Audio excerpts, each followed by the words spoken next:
Hello, now we will see a small concept about total internal reflections from physics subject. Total internal reflection. It is simply defined as it is a phenomenon which occurs when a light ray travels from higher medium to lesser medium. That is, it is traveling from denser medium to rarer medium. This phenomenon is called total internal reflection. We'll see a detailed explanation about this total internal reflection. First one is a light ray should passes from a medium of water to that of air. Here water is denser medium and air is rarer medium. Then light ray will be reflected at the junction separating the two media. Since it is passing from a medium of higher refractive index, that is water, to lower refractive index, that is air, the refracted ray bends away from the normal. Then critical angle. At a specific angle of incidence, the incident ray of light is refracted such a way that the refracted ray will passes along the surface of water. This particular angle of incidence is called critical angle. Here the angle of refraction is 90 degrees.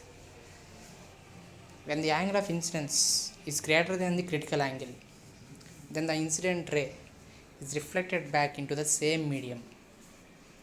This phenomenon we called total internal reflection. Now we will see this total internal reflection phenomenon in a diagrammatic way. Here if you see in this first figure, if you incident a ray from water to air, the refracted ray moves away from the normal.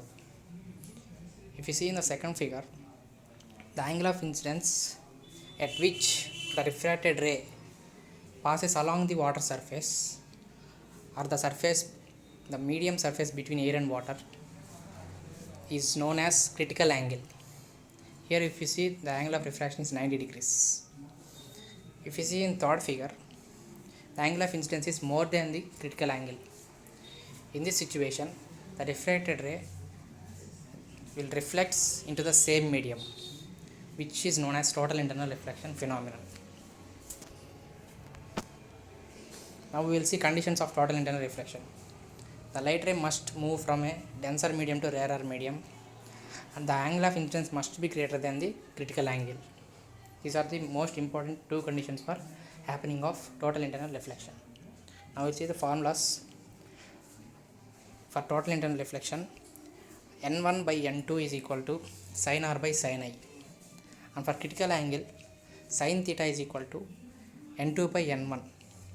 Now we will see what are these notations called N1, N2 and Ri and all. Here R is angle of refraction. Here R is angle of refraction and I is angle of incidence, and N1 is refractive index of medium 1, that is water, and N2 is refractive index in medium 2, that is air, and theta is the critical angle. Now we will see some of the examples of total internal reflection. Those are diamond and mirages which are formed on roads, and optical fibers. Optical fibers also uses the total internal reflection phenomenon, and etc. There are so many examples that are using total internal reflection phenomenon. Thank you.